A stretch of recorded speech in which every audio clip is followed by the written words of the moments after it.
Bien, bonjour à tous. Très heureux de vous retrouver pour une nouvelle année de cours consacrée à la civilisation pharaonique.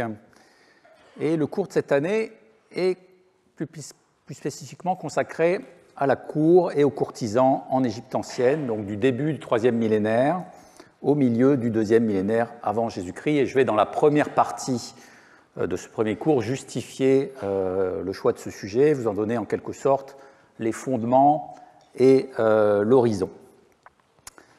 Alors, dans la leçon inaugurale de la chaire Civilisation de l'Égypte pharaonique, que j'avais prononcée il y a un an ici même, j'avais défini les premières orientations qu'allait suivre mon enseignement et qui pouvaient sembler peut-être assez éloignées les unes des autres. Donc, le culte d'Osiris nous a occupés l'an dernier, pour une grande part dans ses évolutions tardives.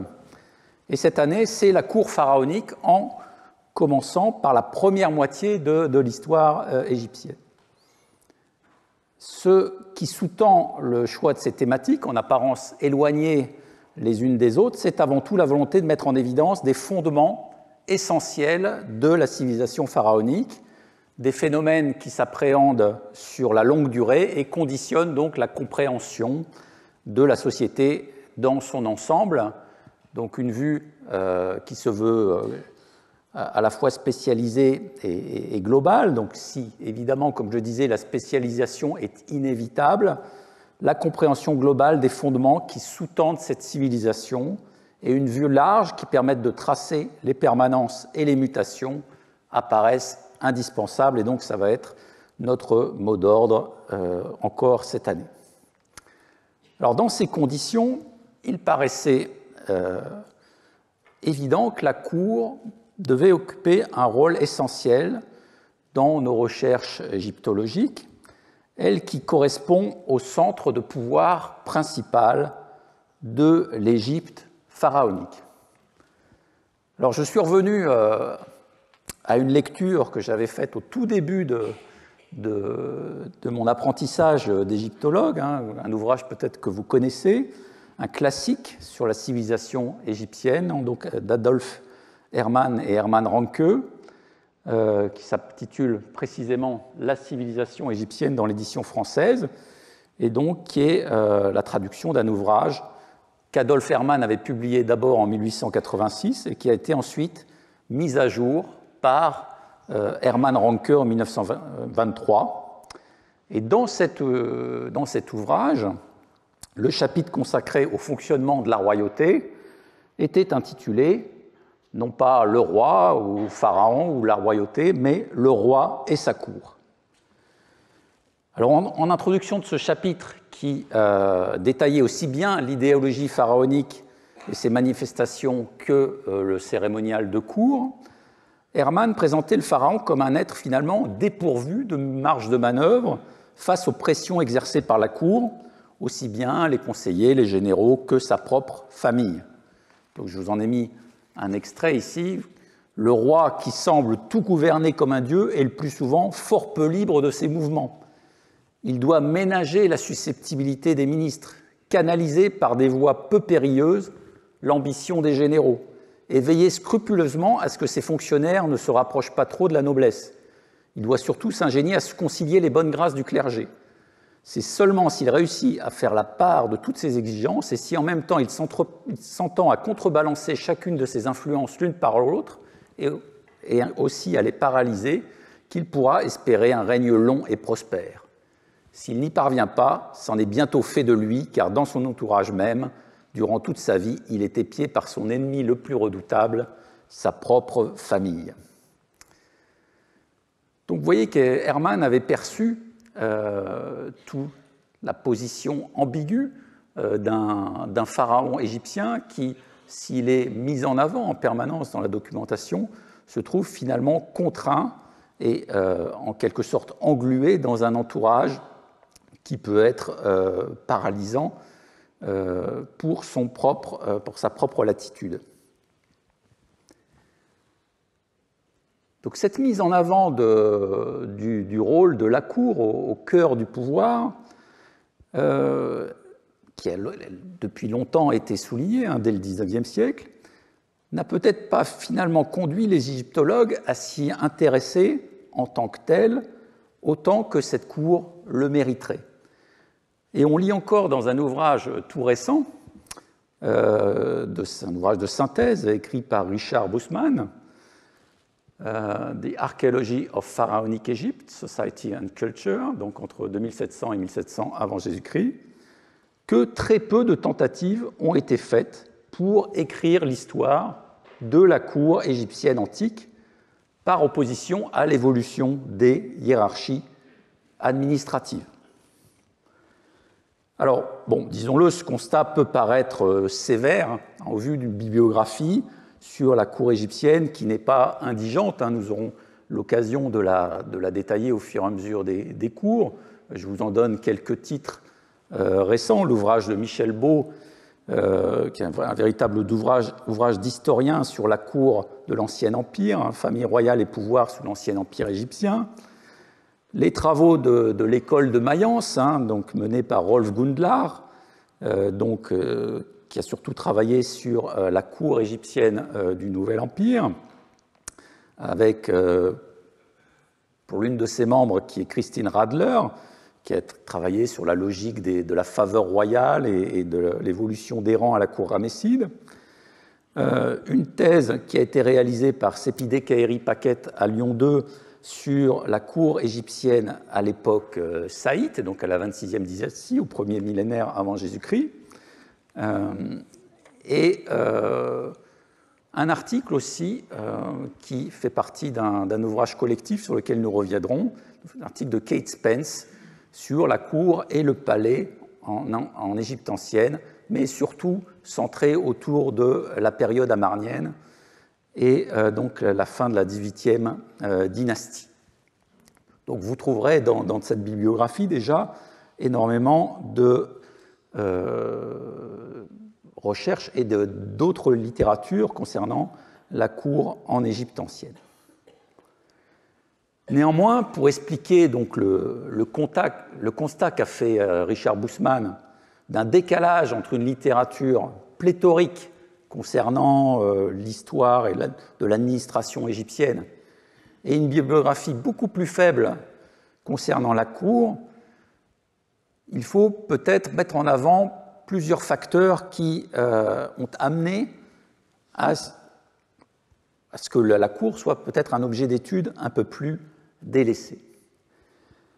Alors peut-être que la première idée qu'on peut s'en faire, c'est que la cour s'efface souvent derrière la figure, je dirais, écrasante du pharaon. L'égyptologie, et aussi l'image publique en quelque sorte de l'égyptologie, ont promu souvent le pharaon comme l'incarnation, et parfois l'incarnation solitaire, du pouvoir pharaonique. Alors rappelons-le quand même, parce que c'est un peu cocasse, le mot pharaon vient du grec pharaon, qui transcrit une séquence égyptienne, l'égyptien Per-A, qui veut dire la grande maison, la grande demeure, c'est-à-dire le palais royal et ses occupants. Et donc ce n'est que tardivement dans l'histoire égyptienne que par métonymie, l'expression en est venue à désigner le maître des lieux, c'est-à-dire le roi et son administration, son entourage, un peu comme dans l'usage actuel, l'Élysée ou Matignon sert à un journaliste à désigner le président ou le Premier ministre. Mais la personnalisation de pharaon, du mot pharaon, s'est fortement accentuée dans l'usage courant qui en a été répandu. Et on ne compte plus les ouvrages et les expositions centrés autour de cette figure du pharaon qui sert à exprimer en quelque sorte la quintessence de la civilisation égyptienne. Un des plus récents ouvrages dans cette catégorie, c'est un ouvrage publié par le British Museum qui s'intitule « Pharaon, art et pouvoir en Égypte ancienne ».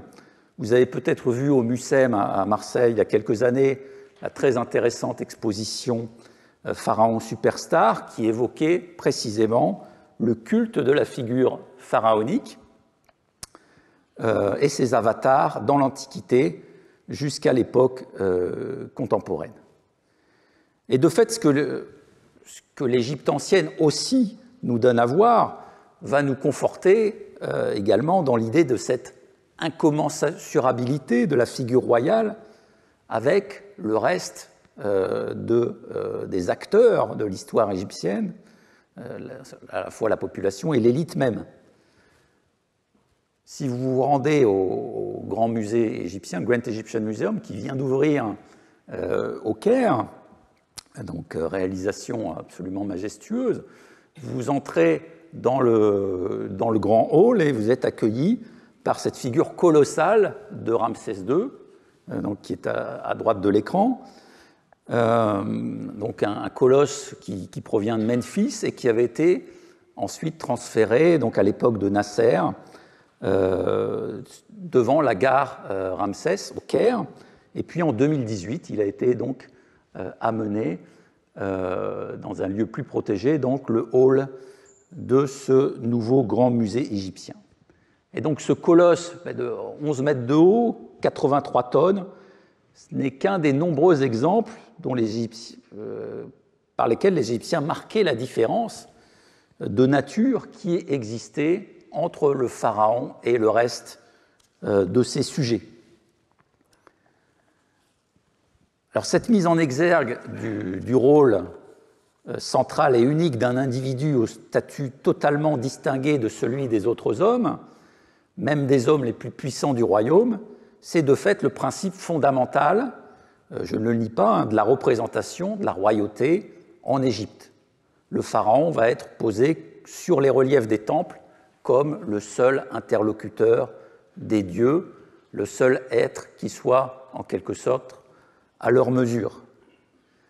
Et c'est cette théocratie, donc centrée sur la figure du roi, qui, même très affaiblie, par exemple à l'époque romaine, va définir l'existence de ce qu'on appelle la civilisation pharaonique.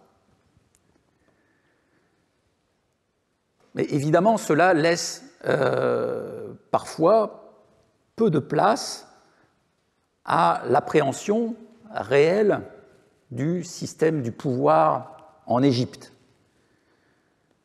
Il faut quand même reconnaître que la grandeur de l'individu pharaon peut aussi souvent relever d'une projection de notre propre rapport au passé égyptien, comme aux découvertes fabuleuses qui ont été faites.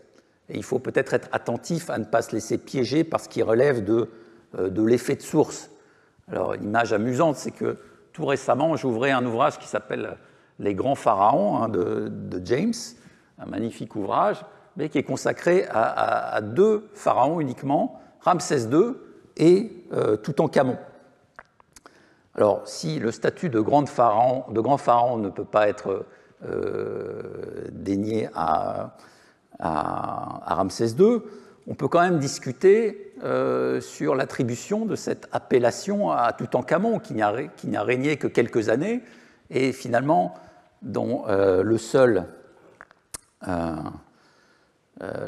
mérite, entre guillemets, est qu'on ait retrouvé sa tombe intacte, ce qui le place finalement dans ce panthéon des grands pharaons, Djoser, Sésostris Ier, Toutmosis III, Ramsès II, alors que finalement, si l'on avait retrouvé évidemment les sépultures intactes de tous les souverains d'Égypte, il arriverait très certainement en queue de peloton.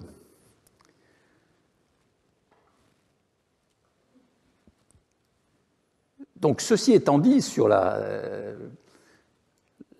l'impression en quelque sorte faussée qu'on peut avoir parfois de la figure pharaonique, mise en avant à outrance, les recherches égyptologiques récentes insistent sur la nécessité d'analyser la royauté égyptienne en analysant le fonctionnement d'un groupe au pouvoir plutôt que de se focaliser uniquement sur la personne du roi.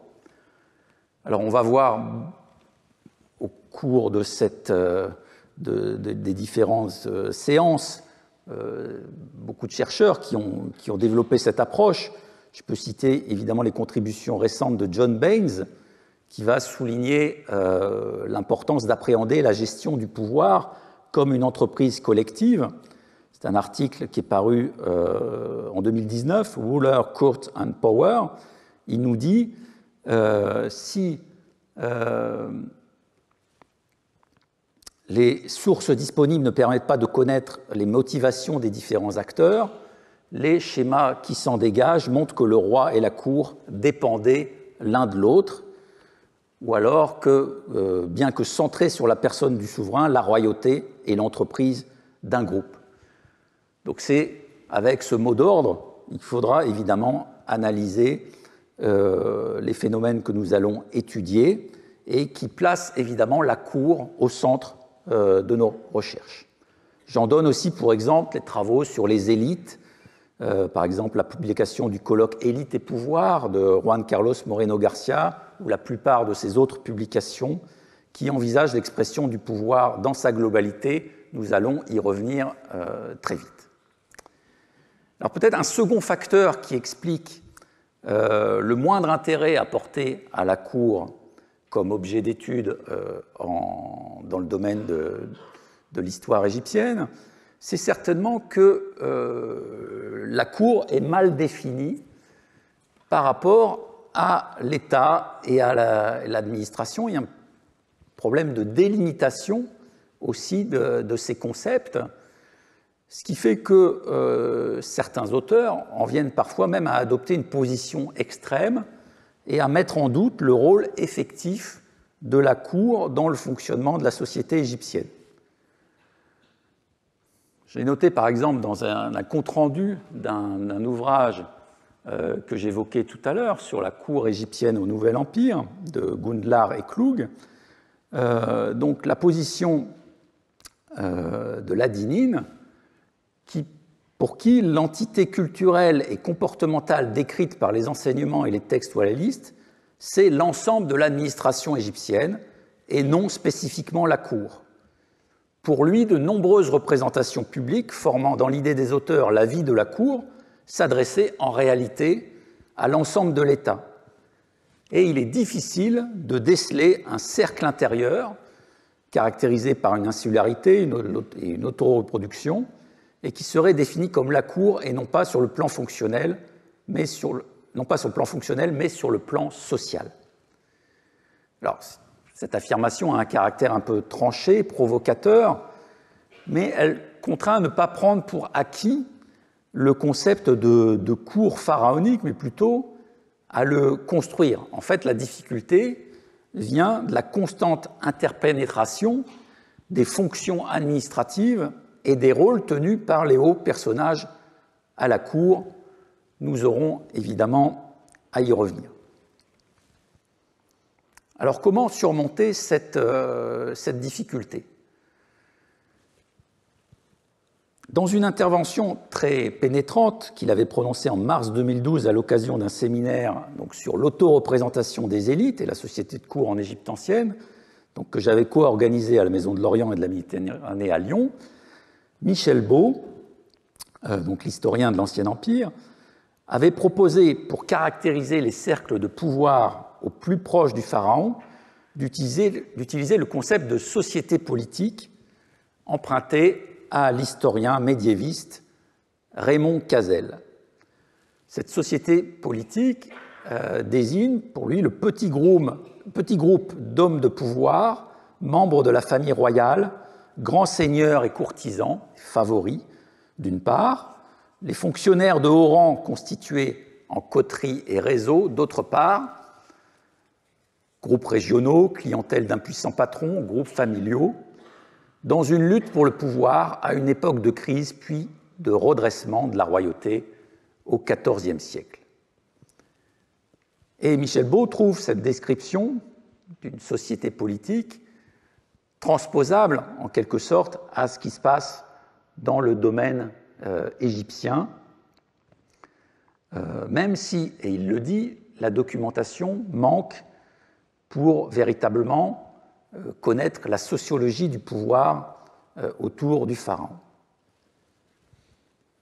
L'autre difficulté qui était soulignée par Michel Beau, c'était la difficulté à apprécier la réalité des jeux de pouvoir autour de la figure du pharaon à l'Ancien Empire uniquement sur la base des titres et des fonctions administratives telles qu'elles avaient été inventoriées, notamment dans les ouvrages fondateurs, donc sur l'administration à l'Ancien Empire, ceux de Wolfgang Elck et de Klaus Baer et de Nigel Strudwick.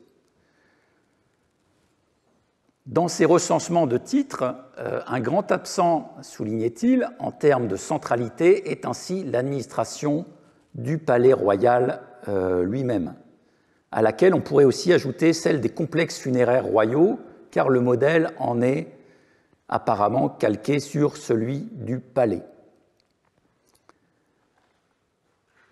Touchant directement à la personne du roi vivant, puis défunt, ces administrations sont au cœur du système de l'État-cour organisé autour du souverain, tel qu'il est figé par le bel ordonnancement des fonctionnaires sur les reliefs des complexes funéraires royaux, ou qu'il transparaît par le groupe des amis uniques dans certaines biographies. Et il souligne en fait l'attention qu'il faut avoir sur ces personnages, sur leur rôle effectif, au-delà même de la simple attention à certains titres. Je retiens ici l'expression « système de l'État-cour » qui reflète bien la difficulté de délimiter les deux notions. C'est en fait une difficulté qui n'en est peut-être pas forcément une, dès lors que l'on envisage la cour comme une dimension à part entière du fonctionnement de l'État. Et dans une approche finalement historique, une approche finalement moderne, comme celle de Juan Carlos Moreno Garcia, que j'évoquais tout à l'heure, les mécanismes de la cour sont pleinement intégrés à la réflexion historique et elle apparaît dans l'explication de l'évolution de l'État comme un creuset constitué pour la formation des élites, comme un rouage essentiel de la stabilité monarchique. Donc, dans son ouvrage de 2020 sur l'État en Égypte ancienne, Juan Carlos Moreno Garcia a consacré le chapitre 4 à ce qu'il appelle la cooptation des dirigeants, et il détaille les mécanismes par lesquels la monarchie assurait sa stabilité. Et donc, on revient à ce que disait Hermann dans la civilisation égyptienne, ce que je mentionnais tout à l'heure en introduction. Ce qui compte, c'est la capacité des rois à lier, coopter et intégrer dans les structures du gouvernement 4 groupes différents de personnes: la grande famille royale, les hauts dignitaires et les nobles provinciaux, les fonctionnaires subalternes qui devaient leur position, leur richesse et leurs revenus au roi et dont la loyauté aurait dû être plus solide, et enfin des dirigeants informels, c'est-à-dire des personnes dont le pouvoir était fondé sur la position sociale, la richesse, l'autorité traditionnelle, l'influence et les relations qui ne dépendaient pas d'une position officielle. Et dans ce processus,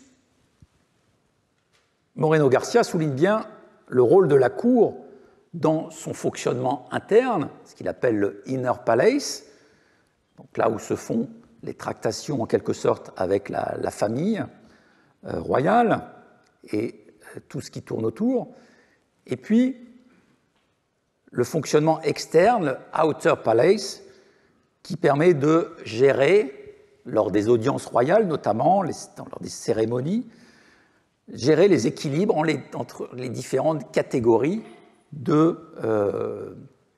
d'interlocuteurs du roi.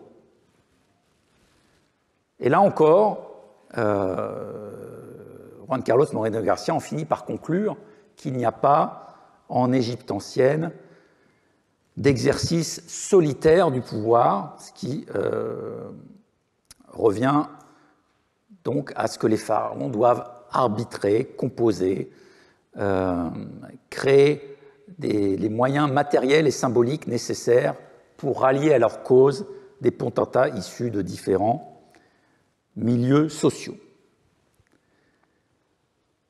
La distribution de richesses, d'honneur et de rang est l'un de ces moyens d'attraction, tout comme les mariages stratégiques, la démonstration de la faveur royale et l'ingérence continue dans les affaires internes des familles puissantes. L'habileté politique constitue ainsi le fondement même de l'autorité royale. Donc on est très loin ici d'une sorte de dictature fondée sur des décrets royaux, une sorte de parole de droit divin qui s'imposerait à tous en permanence, mais plutôt dans une négociation constante qui va faire appel, évidemment, aussi à un art de la parole politique. On aura à y revenir. Alors, l'apport aussi de Juan Carlos Moreno García, c'est évidemment qu'il introduit aussi la complexité issue de l'existence de centres de pouvoir locaux, les modifications créées aussi par la dynamique des circuits économiques à l'échelle du Proche-Orient, à l'âge du bronze. Et c'est ainsi qu'on peut vraiment comprendre aussi les évolutions du système politique en Égypte ancienne et ses crises successives, évidemment aussi en sortant du cadre étroit du palais royal. Tout n'est pas qu'affaire de conspiration, de harem, mais il y a aussi des mouvements de fond qui sont liés à des changements d'équilibre économique.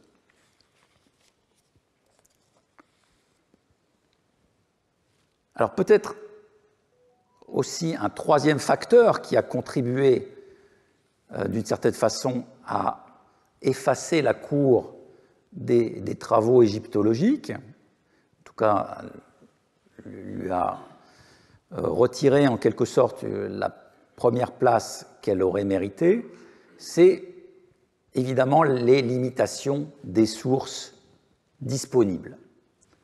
Et là, malheureusement, je dois vous l'avouer tout de suite, l'Égypte ancienne n'a pas eu l'équivalent d'un Saint-Simon, dont l'œuvre de mémorialiste si riche a permis de comprendre en profondeur le système de la cour sous Louis XIV.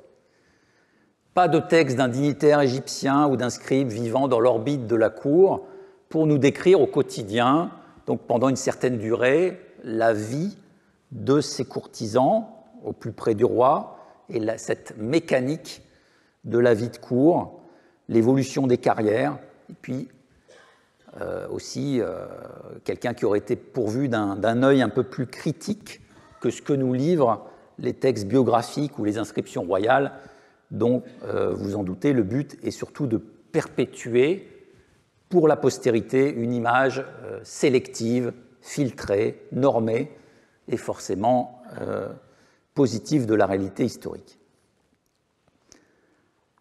Alors nous avons certes des éclairages sur certains grands acteurs de la cour et par là même aussi sur les règles qui prévalait dans cette cour, l'étiquette qui était en vigueur. Alors je n'en donnerai qu'un exemple qui est célèbre, c'est celui de Rérouef, un scribe royal qui a vécu sous le règne d'Amenhotep III, donc au Nouvel Empire. On connaît ce personnage par sa grande tombe à Thèbes-Ouest, dans la Sassif, la TT 192, où on a retrouvé certains éléments de mobilier, un statue notamment. Les inscriptions de ces différents monuments insistent sur le fait que ce scribe royal, ce Rérouef, ce proche d'Amenhotep III, était précisément préposé au cérémonial de cour. On nous dit qu'il connaît toutes les prescriptions du palais. Alors Thépred, ça même peut-être l'acception précise d'étiquette, ce qu'on pourrait appeler la règle, l'étiquette de la cour. Et c'était celui aussi qui donnait des ordres aux courtisans, aux sémérous, Donc c'est évidemment quelque chose qui le place dans une position élevée dans la hiérarchie de la cour. Ce rôle d'ordonnateur des cérémonies, de grand superviseur du respect de l'étiquette, nous le voyons en action dans une scène de la tombe de Rerouef, qui représente le déroulement du premier jubilé royal, donc la fête Cède d'Amenhotep III. On voit représenter évidemment, le roi dans son pavillon, en train d'assister, de participer aussi à certaines cérémonies face aux courtisans alignés devant lui, qui sont malheureusement largement martelés dans les reliefs conservés. Alors, que nous dit l'inscription qui est associée à cette représentation? L'an 30, deuxième mois de la troisième saison, le 27e jour, sous la majesté du roi Amenhotep III, au moment de célébrer la première fête Cède de sa majesté. Glorieuse apparition du roi aux deux grandes portes dans son palais de la Maison de la Réjouissance, introduction des grands personnages, les amis du roi, le chambellan, les hommes de l'antichambre, les connus du roi, l'équipage de la barque, le directeur du palais et les dignitaires royaux. Des récompenses furent données. Lors de la récompense, des oiseaux et des poissons d'or, et ils reçurent des rubans verts. Il fut fait en sorte que chaque homme se tienne selon son rang. Et donc là, on a aussi le terme qui est caractéristique de l'expression du rang de cour, nemtet, et c'est le rôle de Rerouef de s'assurer que chacun occupe effectivement la position qui lui a été attribuée selon son rang autour du pharaon. Alors on apprend ensuite que les courtisans sont nourris avec la nourriture issue du déjeuner du roi, qu'ils sont conduits sur un lac pour naviguer en compagnie de Sa Majesté, et qu'après avoir effectué donc, les rites concernant les barques sacrées, ils se tiennent donc auprès du trône royal. C'est là l'un des récits les plus détaillés que nous ayons de la mise en place d'une de ces cérémonies royales ayant réellement eu lieu, et donc un aperçu vivant du rôle de celui qui est en charge de l'organisation des cérémonies du palais. Il précise d'ailleurs, et c'est très important, que cela a été effectué selon les écrits anciens, preuve que ce cérémonial obéissait à une tradition scrupuleusement suivie et que l'on cherchait évidemment à se rattacher en permanence à un passé qui est la ligne, disons, d'horizon de tout ce qui se passe à la cour. Le théâtre de la cour se passe toujours sur les vestiges d'un passé mythifié.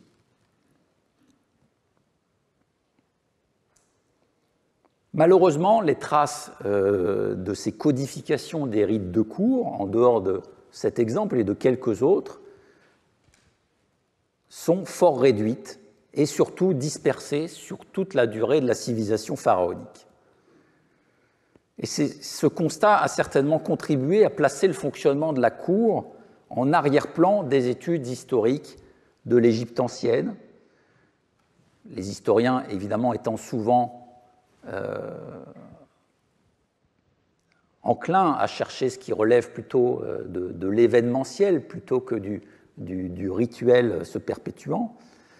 Mais quoi qu'il en soit, cela ne doit pas néanmoins nous empêcher de prendre la pleine mesure de l'importance de la cour dans toute analyse de la civilisation pharaonique, dès qu'il s'agit de contextualiser les productions religieuses, textuelles ou artistiques qui en émanent. Alors après ce constat sur l'objet d'étude qu'est la cour, il faut certainement que je précise maintenant d'où je pars et d'où je parle. Quel est mon positionnement particulier dans cet état de la recherche que j'ai évoqué brièvement. L'étude de la société de cour rejoint une des recherches que j'ai entreprises au tout début de ma carrière de chercheur sur l'éloquence et la rhétorique en Égypte ancienne.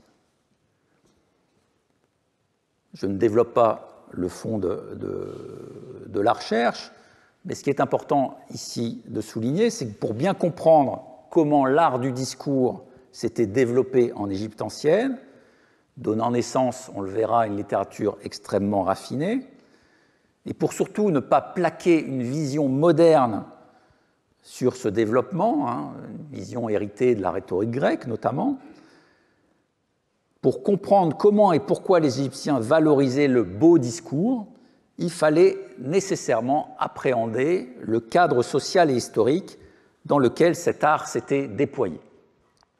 Et ce cadre, c'est celui qui est mis en scène dans de très nombreuses œuvres littéraires, ou qui sert de référence, tout le moins, à l'histoire, donc celui de la cour royale. Alors, si vous parcourez les œuvres littéraires égyptiennes, du Moyen Empire notamment, vous allez être constamment renvoyé à une histoire cadre qui se passe à la cour du roi. Les œuvres narratives classiques du Moyen Empire se trouvent constamment enchâssées dans la vie de cour, même si parfois elles veulent y apporter une vision extérieure en faisant intervenir en quelque sorte des outsiders, comme un paysan éloquent par exemple. En lisant le début d'une œuvre littéraire attribuée longtemps au Moyen Empire, la prophétie de Néferti, on va retrouver un contexte qui nous donne des informations précieuses, à la fois sur le contexte de la vie de cour et sur le déploiement de l'éloquence, du beau discours dans ce cadre. Je lis le passage. En ce temps-là, la majesté du roi de Haute et Basse-Égypte, Snéfrou, justifié, était roi bienfaisant dans ce pays entier. Donc on renvoie l'histoire qui va être racontée à un passé lointain, celui de la 4e dynastie, l'Ancien Empire. Un beau jour, le conseil de la résidence entra au palais pour présenter ses salutations. Puis ils sortirent après avoir présenté leurs salutations selon leur coutume de chaque jour. Sa Majesté dit alors au chancelier qui était à ses côtés « Va me chercher le conseil de la résidence sorti d'ici après avoir présenté ses salutations en ce jour. » Ils furent réintroduits auprès d'elle sur le champ et ils se prosternèrent à nouveau devant Sa Majesté. Sa Majesté leur dit alors « Camarades ou amis, voyez, je vous ai fait rappeler afin que vous recherchiez pour moi l'un de vos fils qui soit docte, un de vos frères qui soit compétent, l'un de vos amis qui ait accompli un haut fait et qui pourra me dire quelques belles paroles et des formules choisies que ma Majesté se divertira à entendre. » Alors cette introduction de la prophétie de Néferti, elle est souvent citée pour l'évocation d'un rite de cour qu'on a pu rapprocher du lever du roi à la cour de Versailles. Les courtisans viennent présenter leurs hommages au pharaon quotidiennement au moment de son lever. On lit aussi de manière très claire dans cet extrait le caractère central de l'art du beau discours dans le monde de la cour pharaonique. La prestation oratoire y vaut spectacle et apparaît ici comme un divertissement de premier ordre pour le pharaon. Alors on conçoit que ce qui est vrai pour le discours l'est aussi pour les autres arts, sans que j'ai besoin d'en faire une démonstration ici, l'art pharaonique est un art intrinsèquement lié à la cour. Même quand il se développe dans les milieux éloignés de la résidence royale, dans les provinces égyptiennes, dans les oasis, il conserve une référence au creuset culturel que constitue la cour royale. Un autre pan de la littérature égyptienne, ce qu'on nomme les sagesses ou les textes sapientiaux, constitue également une émanation directe de la vie de cour. en tout cas s'y réfère très largement. Alors, si vous avez envie de parcourir ces textes extrêmement passionnants, un excellent recueil en a été publié par Pascal Vernus. La deuxième édition date de 2010, Sagesse de l'Égypte pharaonique. Alors, ce sont des textes où un roi ou un haut dignitaire va s'adresser soit à son successeur, soit à des élèves. Et ces textes vont nous livrer des indications précieuses sur les relations du roi avec la cour, relations parfois tendues, puisque les conflits que doit gérer le souverain dégénèrent parfois en complot, menant à l'assassinat du pharaon. C'est ce que nous raconte l'enseignement d'Amenemhat Ier. Mais les textes sapientiaux qui n'émanent pas directement du roi, mais émanent plutôt de hauts dignitaires, fournissent plutôt des conseils à l'apprenti scribe ou aux futurs membres de l'entourage d'un notable, à un rang ou à un autre. Donc on pense à des sagesses comme l'enseignement de Ptahhotep, par exemple, qui est l'un des classiques de la littérature égyptienne du Moyen Empire. Et ces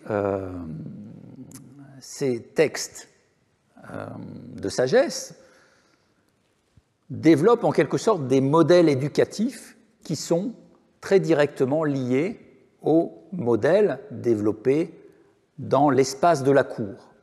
Alors, j'ai eu l'occasion de développer cette idée en 2002 dans un article qui était intitulé « Cours, courtisans et modèles éducatifs au Moyen Empire ». Et je développais l'argumentaire selon lequel l'épanouissement du genre des enseignements scolaires correspondait à la volonté de diffusion d'un certain savoir-vivre et de codes sociaux et culturels propres à la cour vers un public plus large. Alors, je redonne quelques exemples qui avaient fondé mon argumentaire dans l'enseignement, par exemple, de Réti, connu aussi sous le nom de satire des métiers. On passe en revue tous les métiers manuels et leurs conséquences désastreuses sur la santé de ceux qui les pratiquent pour valoriser l'activité du scribe qui, lui, est dans le confort d'une activité protégée et non soumise aux aléas matériels. Dans l'introduction de cette satire des métiers, on lit « Début de l'enseignement qu'a dispensé un passager de cabine, c'est-à-dire un homme de haut statut, nommé Réti, fils de Douaouef, à son fils nommé Pépi, tandis qu'il remontait le fleuve vers la résidence pour le mettre à l'école des Écritures, parmi les enfants des dignitaires, l'élite de la résidence. » Et l'un des préceptes qui est développé dans cet enseignement, c'est « Vois, il est bon que tu sois souvent envoyé en mission et que tu entendes les paroles des dignitaires. Ainsi acquerras-tu les manières des enfants des hommes de bien, en suivant leur conduite. C'est à la manière d'écouter qu'on voit le scribe, c'est un vaillant que devient celui qui pratique l'écoute. » Ou celui qui pratique l'écoute devient vaillant.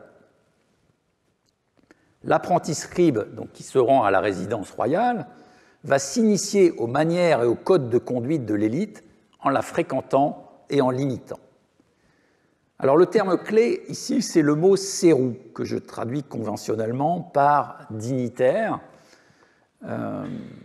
Donc vous avez la graphie hiéroglyphique, d'après l'entrée du Thesaurus Linguae Aegyptiae, avec donc la structure phonétique ser et le déterminatif de l'homme tenant un bâton. Le mot ser peut renvoyer au titulaire d'une fonction de type administrative. C'est pour ça que l'une des traductions, c'est aussi haut fonctionnaire ou magistrat.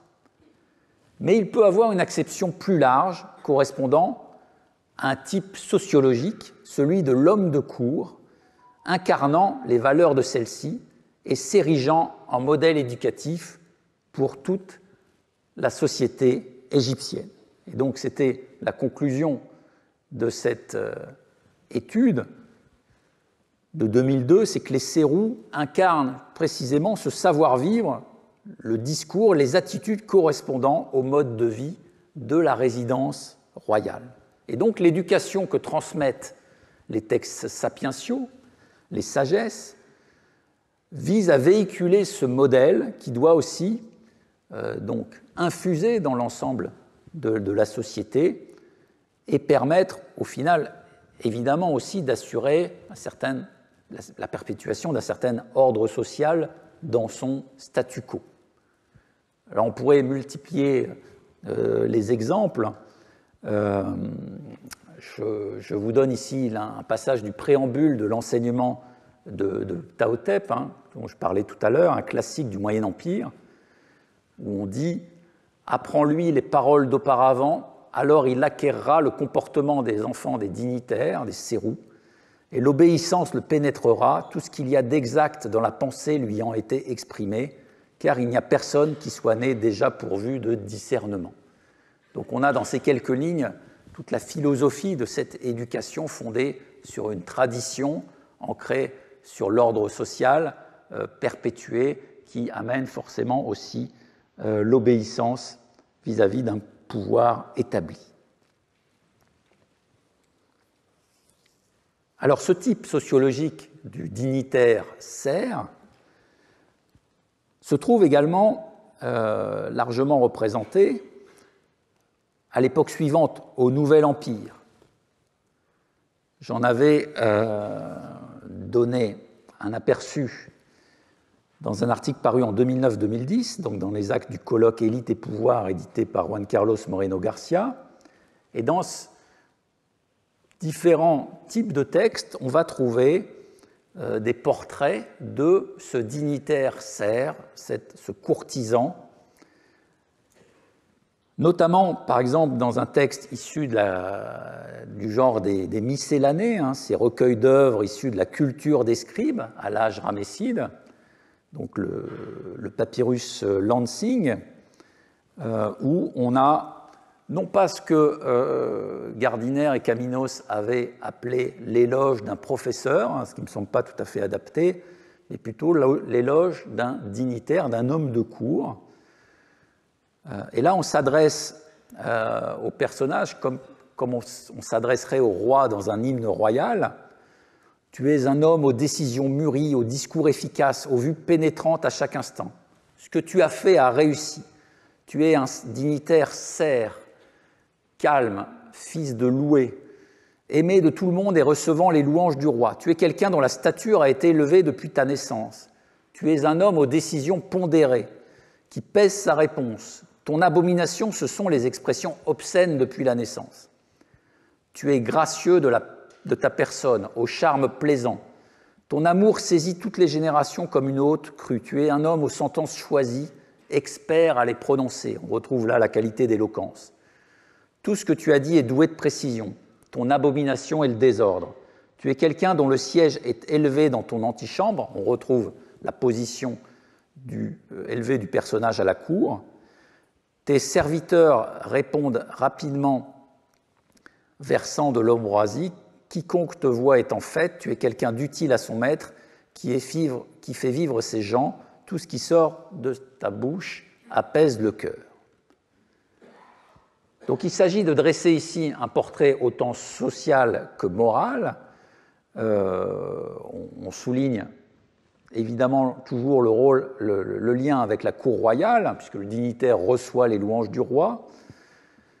Mais le portrait s'attarde aussi sur les qualités propres de ce courtisan, son calme, sa pondération, ses qualités politiques et oratoires, son respect de la décence dans le langage.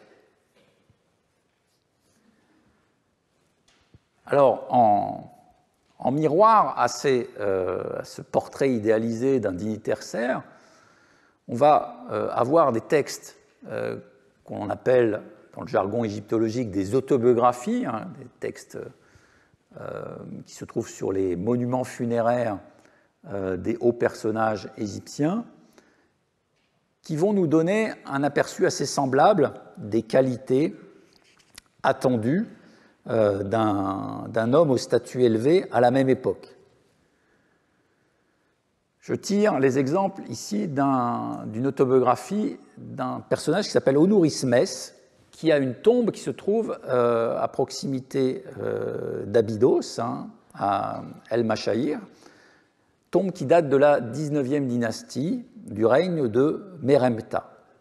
Et dans ce long texte, je sélectionne quelques extraits. D'abord, le personnage nous dit qu'il est un dignitaire, sert au discours fiable, qui s'abstient de toute indiscrétion. Cette qualité donc de dignitaire, de courtisan, est liée à une éthique de la parole, qui est développée par ailleurs dans le texte à différentes reprises. On dit je suis quelqu'un qui se réjouit d'un discours juste, et pour lui, entendre un mensonge est une abomination.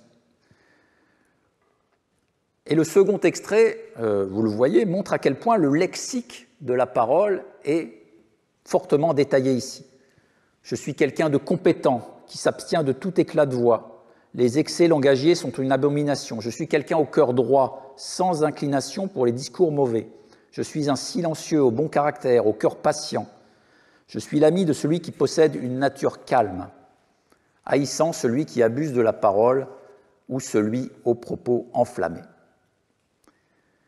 Donc l'inscription insiste lourdement sur toute une série de modalités d'excès de langage en utilisant un vocabulaire diversifié pour mieux démarquer la personnalité du dignitaire tout en maîtrise de son discours. Ce raffinement, cet autocontrôle du langage qui est caractéristique du courtisan, nous aurons l'occasion d'en reparler, donc dans le microcosme de la société de cour, puisque les paroles valent autant que des actes, il correspond aussi à une méfiance perpétuelle que doit exercer l'homme de cour sur ce qu'il dégage à l'extérieur et sur le jugement qu'on peut porter sur lui. Alors, il y a un passage que j'aime beaucoup dans cette stèle de Ptamès, qui est conservée au musée de Lyon, qui date d'Amenhotep III, qui jette un petit éclairage sur ce qui se passait parfois réellement à la cour, en dehors de ces louanges des courtisans parfaits que nous lisons à longueur de texte. Ce Ptamès dit « J'ai servi Horus dans son palais en ce qui est loué et aimé de lui. Ma bouche n'a pas été prétentieuse auprès des dignitaires sérous. Je n'ai pas cherché de querelle à plus grand que moi. Je n'ai pas allongé le pas pour marcher derrière le trône vénérable. » Alors là, par la négative, en fait, on a un aperçu de ce qui se passait réellement à la cour. La forfanterie, l'excès de langage, on emploie l'expression « ne pas être grand de bouche » à Haro. Les querelles, on remarquera ici que le personnage marque sa volonté de ne pas créer de conflit, mais cela correspond surtout à une volonté de respecter une hiérarchie des rangs plutôt qu'un impératif moral. Et puis, une sorte de concurrence permanente pour s'approcher du pharaon. Donc là, on voit l'image quand le personnage nous dit « Je n'ai pas allongé le pas pour marcher derrière le trône vénérable », on voit le pharaon transporté à l'occasion d'une cérémonie et les courtisans qui se pressent derrière lui, qui jouent des coudes en quelque sorte pour s'approcher au plus près du roi, lui glisser un mot et avoir une occasion de s'attirer la faveur royale.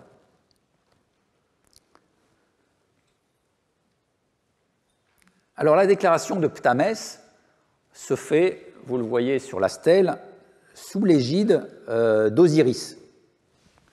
Alors je ne peux pas manquer cette occasion de parler un peu d'Osiris, parce qu'il y a évidemment dans la définition du comportement dans le monde terrestre de la cour pharaonique et dans ce qui est de l'ordre de l'éthique, de la justice, de la ma'at, garantie par le jugement d'Osiris, évidemment une relation qu'il est passionnant aussi d'explorer. C'est qu'au moment où effectivement on développe une éthique de la parole, on détaille toutes les modalités du bon comportement du courtisan, eh bien, dans le domaine funéraire, on va en même temps aussi raffiner cette approche de tout ce qui correspond à des fautes morales que l'on doit éviter pour franchir avec succès l'épreuve du jugement d'Osiris.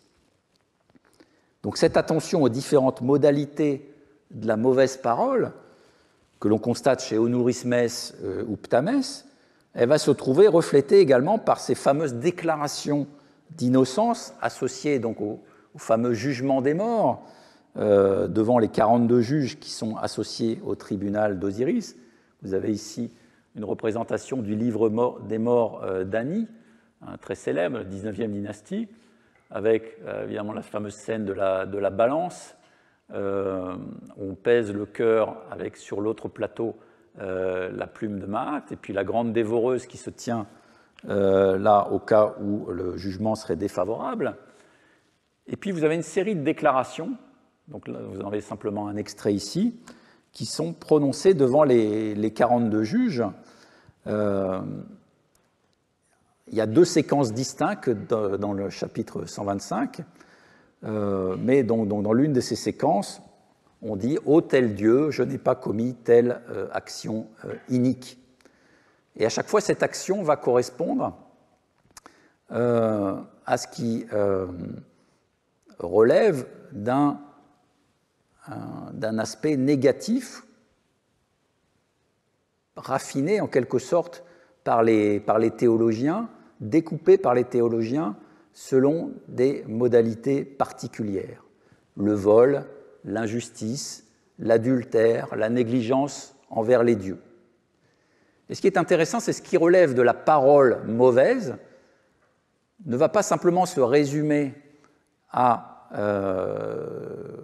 quelque chose qui correspondrait à « je n'ai pas menti » par exemple, mais va se trouver découpé en de multiples modalités selon un lexique qui va emprunter évidemment beaucoup à celui qui a été élaboré dans les textes sapientiaux, mais aussi dans les textes biographiques. On va avoir toute une série de déclinaisons du mauvais comportement langagier, donc le mensonge, la calomnie, mais aussi l'injure.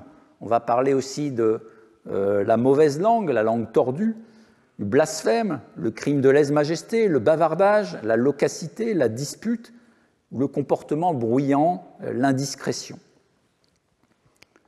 Donc cela fait immanquablement penser à la manière dont certains théologiens du Moyen-Âge ont disséqué le fameux 8e commandement du Décalogue, « Tu ne porteras point de faux témoignages », en distinguant toutes les modalités de ce qu'ils nomment le péché de langue.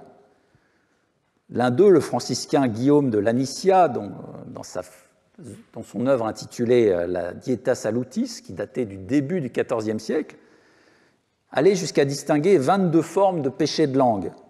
Le blasphème, la médisance, la défense du péché, le parjure, le mensonge, la diffamation, l'accusation, la loquacité, les propos oiseux, l'obscénité, l'indiscrétion, l'injure, la querelle, la dérision, les mauvais conseils, les propos semant la discorde, la malédiction, l'adulation, le double langage, les racontards, la jactance, la divulgation des secrets. On n'en est pas loin dans les textes pharaoniques où, au Nouvel Empire, on s'attache à définir de manière très précise toutes les possibilités de médire. Pour revenir donc à l'Égypte pharaonique, on voit que les théologiens comme les intellectuels, ce qui relève d'une même catégorie, se sont livrés à une délimitation en quelque sorte anthropologique approfondie des actions humaines qui leur permet de décrire précisément les comportements sociaux et leur déviance. Alors, un troisième extrait de l'autobiographie d'Onourismès, que nous évoquions tout à l'heure, permet aussi de comprendre une dimension de la question qui se fait particulièrement jour au Nouvel Empire. Onourismès dit « Je suis un scribe digne d'être acclamé, un dignitaire serf digne d'être vanté. Alors, on utilise la forme du distique, qui est courant dans les textes égyptiens, où deux idées s'opposent ou sont posées comme complémentaires. Il y a en quelque sorte la mise en parallèle de deux modes de distinction qui sont complémentaires, mais qui se font en quelque sorte aussi concurrence au Nouvel Empire. Celui du scribe, dont les capacités intellectuelles et son aptitude à produire aussi des écrits durables lui offrent une possibilité de promotion et de pérennisation.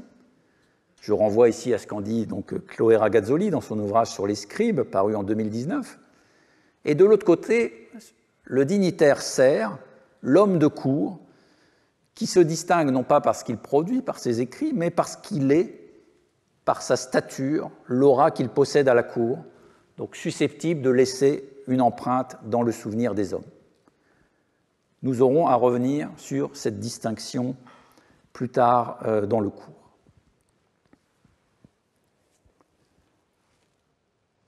Alors, si vous ne l'avez pas déjà compris ou ressenti, dans la définition du type du dignitaire serf et sa caractérisation au sein du fonctionnement de la société de cour, j'ai évidemment puisé aux écrits d'un sociologue qui a fortement contribué au développement des études sur la cour à partir de l'analyse de celle de Louis XIV à Versailles, en l'occurrence donc Norbert Elias. Deux de ces ouvrages sont particulièrement essentiels pour nous. La Société de cour, qui correspond aux mémoires d'habilitation que Norbert Elias avait achevées en 1933, juste avant de devoir s'exiler sous la pression nazie.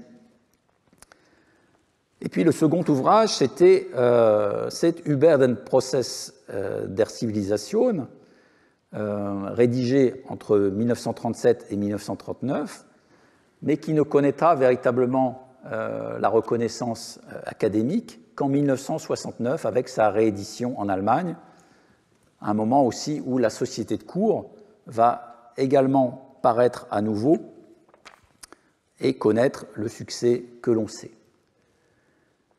Alors le livre sur le processus ou le procès de civilisation de Norbert Elias a connu une histoire éditoriale complexe, notamment en France. Il est paru en plusieurs volumes. En 1973 sort La civilisation des mœurs, qui correspond à une première partie de l'ouvrage, puis en 1975 La dynamique de l'Occident, correspondant à une autre partie de l'ouvrage.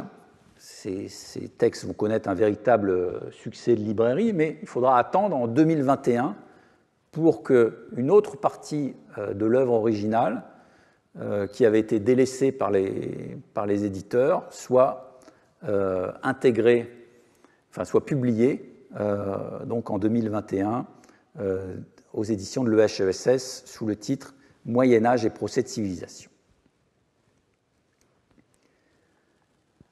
Les thèses d'Elias sur le modèle de la cour de Louis XIV peuvent se résumer brièvement ainsi. Donc, j'emprunte ce résumé commodément à Dwindam, qui a synthétisé en quelque sorte ce que voulait poser Elias concernant la cour de Louis XIV. Elias décrit la cour comme un moyen utilisé par le souverain pour attirer dans son orbite une noblesse affaiblie par l'inflation, la montée en puissance des mercenaires et artillerie. Une fois ces nobles à la cour, plusieurs mécanismes permettent au souverain de consolider son ascendant sur ceux-ci, régulièrement à court de liquidités et en compétition pour l'obtention de privilèges cérémoniels. Le roi tenait en main les clés à la fois du rang et de la richesse à la cour et pouvait ainsi manipuler l'économie des honneurs et de la subsistance. Une fonction à la cour et un soutien financier devinrent nécessaires pour les plus grandes des dynasties nobiliaires, qui dès lors durent être présentes à la cour régulièrement. Les potentats incontrôlables se transformèrent en courtisans soumis. Leur présence à la cour éroda l'assise régionale de leur pouvoir, tandis que cela renforçait le prestige du souverain. Dans leur splendide oisiveté à la cour, les potentats regardaient impuissants le renforcement d'une bureaucratie dominée par les ministres bourgeois. Le domptage des nobles favorisa l'émergence d'un État moderne et les manières qu'ils adoptèrent à la cour servirent de modèle pour un comportement civilisé. Le goût et le style, partiellement contrôlés par le roi et le beau monde à la cour, en vinrent à définir l'essence de la noblesse, plutôt que la force physique ou l'agilité et les habitudes guerrières et politiques. Alors voilà, en quelques lignes, ce n'est pas évidemment l'apport fondamental qui m'intéresse ici. Pour ce qui concerne donc l'histoire de la cour de Louis XIV, mais on voit déjà comment Elias fait de la société de cour la clé de compréhension à la fois de l'évolution de l'histoire de la France sous cette période, mais aussi la clé de la compréhension d'un processus de civilisation qui crée des modèles de civilité qui vont se diffuser ensuite dans toute la société. Alors, dans son ouvrage sur la société de cour, Elias montre que l'apparition de cet idéal de réserve qui préside à l'ensemble des comportements des membres d'une société de cour est la résultante des contraintes qui s'exercent sur eux. Pour lui, la compétition de la vie de cour oblige les hommes qui en font partie à maîtriser leurs passions, à s'astreindre dans leur rapport à autrui à un comportement judicieusement calculé et nuancé. Alors, sans que j'aie à le développer énormément, vous voyez comment cette manière d'appréhender l'autocontrainte des courtisans peut fournir des outils de compréhension aussi au texte égyptien, et j'ai pu évidemment largement exploiter cette boîte à outils éliasienne pour décoder aussi un certain nombre de textes égyptiens. Alors, de manière générale, l'étude des sociétés de cour antiques a beaucoup bénéficié de cette approche de Norbert Elias. En témoigne par exemple le volume que je mentionnais tout à l'heure de Anthony Spawforth, The Court and Court Society in Ancient Monarchies, où se trouve donc l'article de Kate Spence sur la cour amarnienne. Et là, l'influence des thèses de Norbert Elias y est pleinement mise en avant. Et de manière générale, la notion de société de cour, l'approche éliasienne, est maintenant entrée dans les manuels les plus récents sur la civilisation égyptienne, en tout cas ceux qui sont parus depuis 5 à 10 ans. Alors, il ne faut pas non plus masquer le fait que l'œuvre de Norbert Elias a fait l'objet de critiques sévères sur différents points et qu'il est important de les avoir à l'esprit si on utilise ses ouvrages. On en trouvera différents résumés, par exemple dans les contributions d'André Burguière, dont celle-ci que j'ai citée, Norbert Elias et les historiens français, Histoire d'une rencontre. On a pu reprocher à Norbert Elias son insuffisance sur l'analyse des ressources. Et je vous renvoie à un ouvrage aussi fondamental pour nous, qui est l'ouvrage de Leroy-Ladurie sur Saint-Simon au système de la cour, avec une annexe consacrée à Norbert Elias, où il effectivement prend très nettement ses distances vis-à-vis de cet ouvrage d'Elias qui fourmille d'erreurs et s'appuie sur des éditions périmées de Saint-Simon, rendues en outre par de mauvaises traductions. Alors notons quand même que Leroy-Ladurie avait salué la publication française des ouvrages d'Elias à leur sortie, et que dans cet ouvrage de 97, il le qualifie quand même ici, en dépit de tout, de grand théoricien de l'histoire des mœurs. Alors on a pu réfuter aussi la création d'un idéal de civilité par le fonctionnement de la cour que propose Elias, en montrant que cette sociabilité ce contrôle de soi, cet art de la politesse et de la conversation pouvait avoir pu se créer dans d'autres espaces de la société. C'est notamment la critique de Gordon dans son ouvrage de 1994, qui était aussi mentionnée par Leroy-Ladurie. On a pu évidemment aussi critiquer la perspective historique étroite du processus de civilisation que propose Norbert Elias, son caractère forcément aussi téléologique, et la non prise en compte de nombreuses sources antérieure, et c'est par exemple la critique majeure de Hans-Peter Duer dans son ouvrage sur nudité et pudeur. Et donc il est d'ailleurs assez amusant de constater que les historiens antiques utilisent énormément Norbert Elias, alors que finalement, d'un point de vue historique, l'Antiquité se trouve un peu reléguée dans une préhistoire de la civilisation qui ne fait pas forcément honneur à ces monarchies anciennes. Bon, je dirais que malgré toutes les critiques qu'on peut porter à son œuvre, la lecture d'Elias reste incontournable dès qu'on s'intéresse aux sociétés de cour. On peut trouver beaucoup d'avocats à Norbert Elias. J'ai mis ici quelques extraits de contributions de Roger Chartier, notamment, qui souligne sa grande pertinence, sa grande valeur heuristique.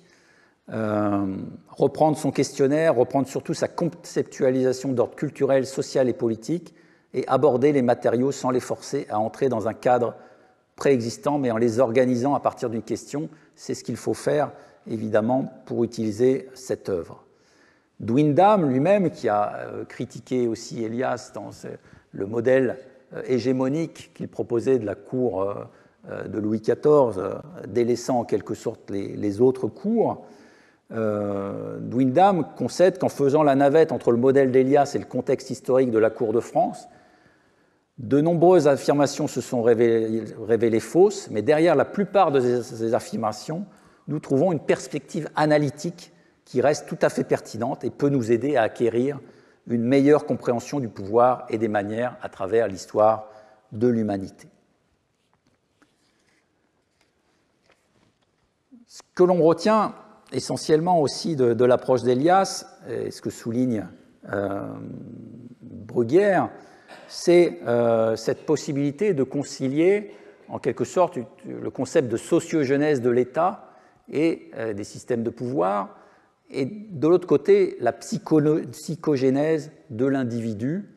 Et ça rejoint aussi une des affirmations ou un des souhaits en quelque sorte de Michel Beau que j'évoquais tout à l'heure dans son approche d'historien de l'Ancien Empire, l'idée qu'il faut sortir en quelque sorte d'une histoire des institutions dominée par des exercices de sériation de titres,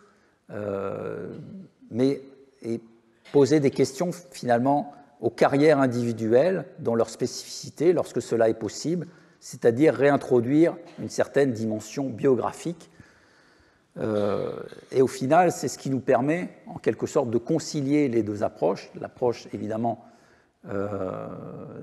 historique des sources, ce qu'ils nous disent sur les cadres d'exercice du pouvoir, mais introduire aussi évidemment la dimension de l'individu, de son parcours individuel et des contraintes qu'il a à subir dans une société donnée et la manière dont il peut justement négocier en quelque sorte son parcours dans cet état.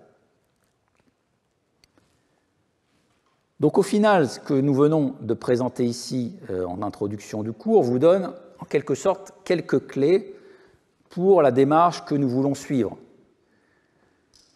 Partir des sources pharaoniques de tout type, éclairer la lecture de la documentation égyptienne à l'aide des questionnements historiques, sociologiques et anthropologiques qu'ont pu soulever ceux qui ont participé au mouvement historiographique autour de la cour et de la société de cour, avec Elias en chef de file, mais aussi ceux qui ont voulu affiner ou discuter sa pensée.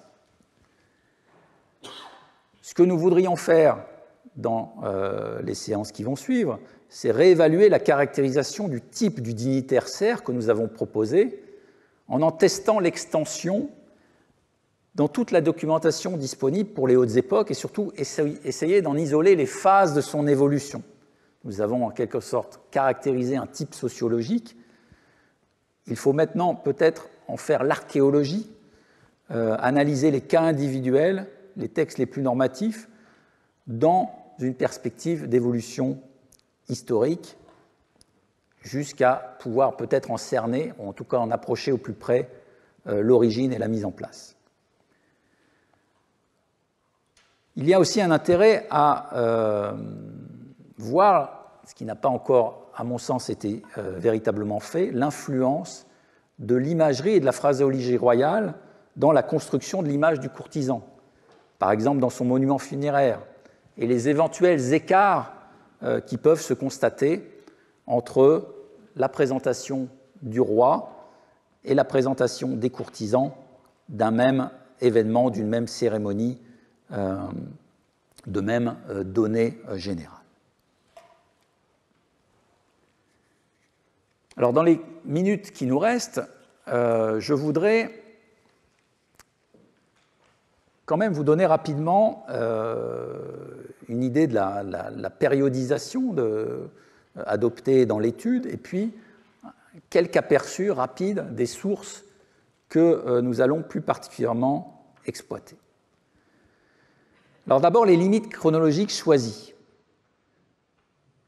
Il faut bien avouer que vouloir traiter de la course des courtisans en embrassant toute la durée de la civilisation pharaonique aurait été risqué de diluer l'appréhension des phénomènes dans des rapprochements à 15 ou 20 siècles d'intervalle. Bon, vous avez vu que je n'ai pas hésité quand même à le faire précisément. Et il ne faut pas s'interdire, évidemment, d'appeler des sources bien postérieures à notre objet d'étude quand il s'agit d'éclairer le sens d'un terme ou même d'illustrer un phénomène par un parallèle explicite dans des sources éloignées. Mais nous avons préféré conserver l'étendue chronologique de notre approche dans des limites raisonnables et surtout cohérentes, en fixant donc ces limites entre le début du 3e millénaire, éventuellement la fin du 4e, et le milieu du 2e millénaire, c'est-à-dire en fait 4 grandes phases, les périodes de formation, l'Ancien Empire, la première période intermédiaire et le Moyen Empire. Malgré les transformations importantes que connaît l'Égypte à cette période et les grandes crises qu'elle traverse, il y a quand même une réelle continuité dans certains aspects de la société et de l'histoire égyptienne à cette époque, notamment dans l'architecture funéraire, et on a pu parler, pour caractériser cette période, d'un âge des pyramides qui se distingue du Nouvel Empire, hein, la période postérieure, où les pyramides précisément disparaissent.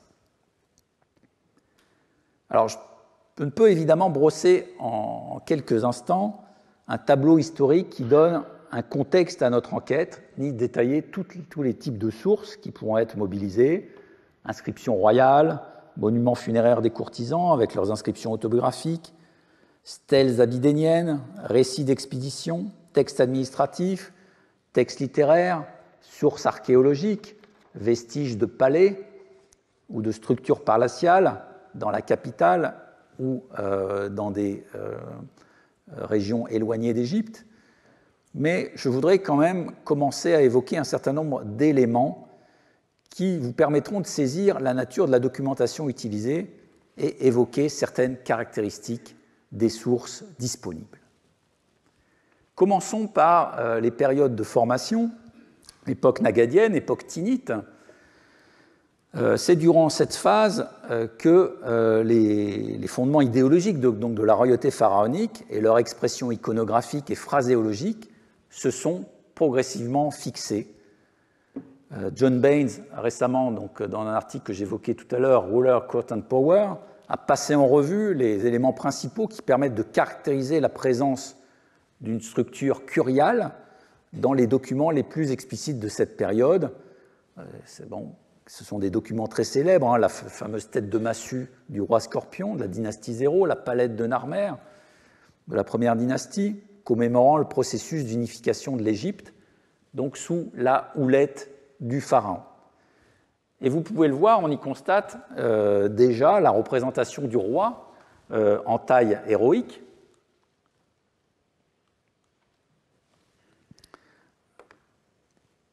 avec autour de lui des personnages impliqués dans des rites de cour.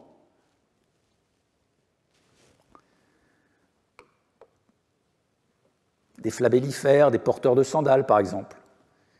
Une autre représentation du temps de Narmer, sur une tête de massue conservée à Oxford, provenant elle aussi d'Hierakonpolis, montre le même type d'entourage royal. Donc l'existence d'une cour se fait jour dans ces documents, mais aussi dans la structure très hiérarchisée des nécropoles à Hierakonpolis, Abydos ou Nagada.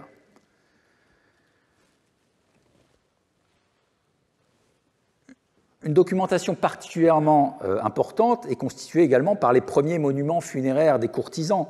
Par exemple, cette stèle exceptionnelle de Merka dans sa tombe à Saqqara, datable de la fin de la première dynastie, donne une série de titres que porte le personnage, et on trouve déjà le titre de Rerep-Har, directeur du palais, qui correspond à une charge liée directement à la gestion du fonctionnement de la cour et des cérémonies qui s'y déroulent. Et on le voit, l'iconographie du courtisan y est déjà en partie établie. Alors à la même période, ou peu après, on va voir déjà les premières attestations du mot dignitaire, ser, que j'évoquais tout à l'heure. Nous aurons à y revenir. Alors pour ce qui est de l'Ancien Empire, bon, je ne peux pas vous montrer, une pyramide, hein, donc je le fais. Vous saviez que certains pharaons de la deuxième dynastie avaient déjà choisi Saqqara comme lieu de sépulture, mais c'est surtout avec le règne de Djoser, qui inaugure la troisième dynastie, qu'Abydos est définitivement abandonné pour l'Ancien Empire et que sont privilégiés des emplacements aux environs de la capitale Memphis, donc à savoir du nord au sud, Abu Roash, Giza, Zaouet al-Aryan, Abu Zir, Saqqara, Dashur et Meidou. Le règne de Djoser va correspondre à une mise en exergue inédite du statut du pharaon par rapport à ce sujet, avec une échelle jusqu'alors inédite, avec un usage de la pierre qui n'existait pas auparavant à cette échelle. Dans un graffito d'ailleurs de Saqqara du Nouvel Empire, Djoser sera qualifié de Up Iner, celui qui inaugure l'usage de la pierre. Et donc on voit apparaître le type architectural de la tombe royale qui sera exclusivement à cette période réservé aux pharaons et à la famille royale. À la pyramide est associé un complexe funéraire reproduisant dans la pierre la cour et les pavillons de la cérémonie du jubilé royal, la fête Sed. Donc ce complexe de la pyramide, il reproduit aussi en partie les appartements royaux, hein, donc un lieu de résidence royal pour l'au-delà. C'est aussi un lieu de contact entre le roi et les dieux. Et puis à la quatrième dynastie, après les différents essais successifs du roi Snéfrou, c'est le type de la pyramide lisse qui s'impose, et cela donnera évidemment l'apogée de l'âge des pyramides avec les pyramides de Giza, Khéops, Képhren et Mykérinos. Alors, ce qui est intéressant de noter, c'est qu'autour de la figure du pharaon magnifiée par cette démesure de ses monuments, un certain monopole d'un destin funéraire qui lui permet ensuite de rejoindre ce qui est appelé les étoiles impérissables. Donc autour de ce pharaon va s'organiser une nécropole de courtisans qui semble bien, en tout cas, reproduire une certaine hiérarchisation propre à la cour, hein, donc à l'est et à l'ouest, notamment de la pyramide de Khéops.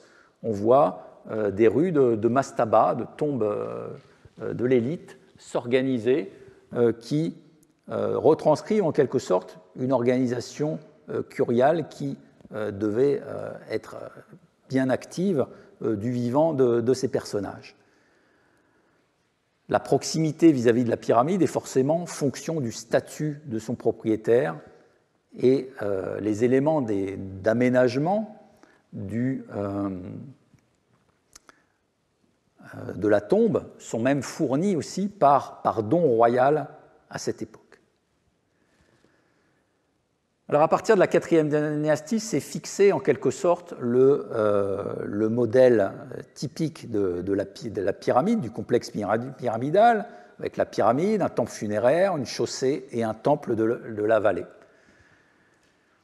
Alors ce qui est particulièrement intéressant pour nous ici, c'est que ces structures vont recevoir des décors très élaborés. On le voit d'ailleurs dès le règne de Snéfrou, avec les représentations de porteurs, de porteuses d'offrandes qui incarnent les différents domaines qui alimentent la pyramide. Mais on a des représentations aussi qui renvoient à des rites de cour, des cérémonies mettant en action le pharaon et ses courtisans. Alors l'une des sources exceptionnelles pour ce genre de documentation, c'est la pyramide de Saouré à Abouzir, qui avait été fouillée en 1907-1908 par Ludwig Borchardt, qui en a récupéré un certain nombre de reliefs pour le musée de Berlin. On y a d'ailleurs une représentation du roi Saouré personnifié sous la forme d'un sphinx, vainquant ses ennemis, qui est très célèbre. Et puis une magnifique scène montrant le roi chassant dans le désert.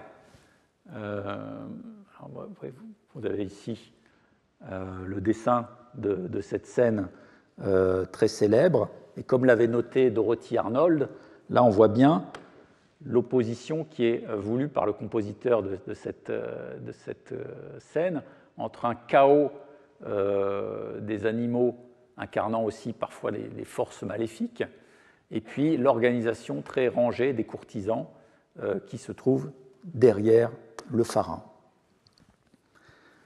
Alors ce site d'Abouzir, cette pyramide de Saouré, elle s'est révélée être une source encore plus exceptionnelle depuis quelques décennies, avec des fouilles récentes qui ont été menées, notamment en 1994, lors des travaux d'aménagement du site pour l'ouverture aux touristes. Zahi Hawass avait découvert un certain nombre de blocs supplémentaires qu'il avait publiés dans les MDIK. On voit d'autres scènes de cour et puis des rangées de courtisans attachés là aussi au palais royal.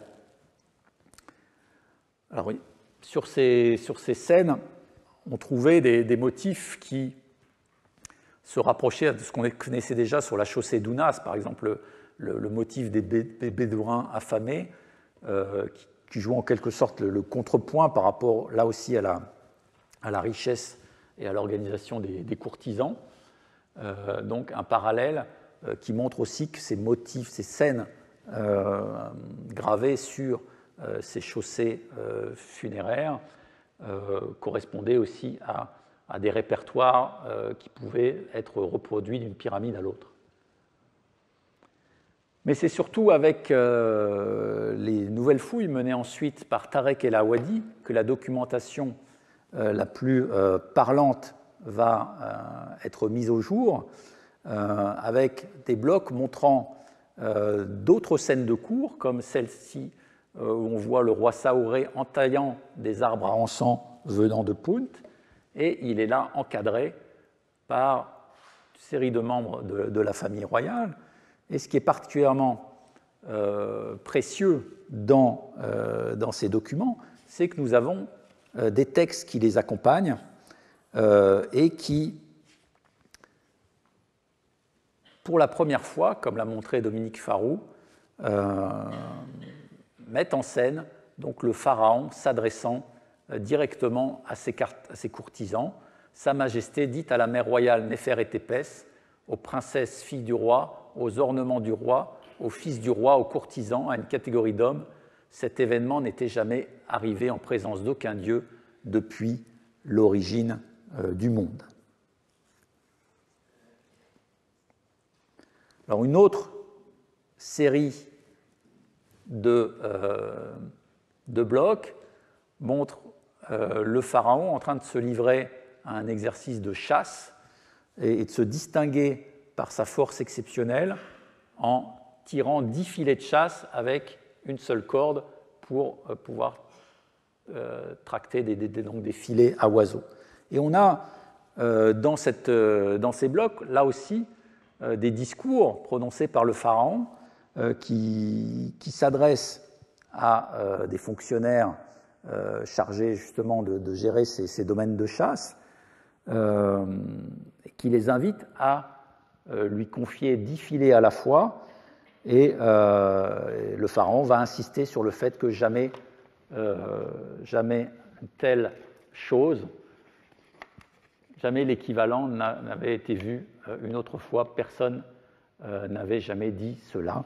Alors là, on a déjà une rhétorique qui anticipe celle de ce qu'on appelle la conix novelleuse, c'est-à-dire le roman royal, un genre qu'on attribuait avant au début du Moyen Empire, c'est-à-dire un genre de texte fondé sur un dialogue entre le pharaon et les courtisans. Là, on a quelque chose d'exceptionnel, puisque dès le milieu de l'Ancien Empire, on voit se créer ce dialogue de cour qui permet en quelque sorte de rebattre les cartes sur l'apparition de ce genre du dialogue de cour, donc dès l'Ancien Empire. Alors pour terminer sur les sources de l'Ancien Empire, je suis obligé de passer très rapidement sur ce qui concerne les courtisans, leurs monuments funéraires. Vous en avez ici un exemple à travers le mastaba de Perneb, qui est conservé au Metropolitan Museum de New York. Je voudrais simplement insister sur le cadre épistémologique dans lequel on peut analyser ces sources et qu'il faut bien prendre en compte. John Baines a introduit pour l'étude de ces reliefs la notion de décorum. Qu'est-ce qu'il appelle le décorum? Ce sont des règles qui empêchent certains types de représentations de s'associer librement et de se produire librement dans des contextes différents. Et effectivement, les représentations égyptiennes de cette époque sont soumises à un décorum très strict, et vous ne trouverez pas dans les monuments privés de représentation, d'interaction des courtisans avec le roi, par exemple. Le roi est totalement absent de ces tombes de l'Ancien Empire. Seul le pharaon peut interagir avec les dieux et peut être représenté avec les courtisans dans ces monuments royaux. Donc ce principe du décorum, il conditionne forcément notre lecture de ces monuments. Il faut en être extrêmement conscient.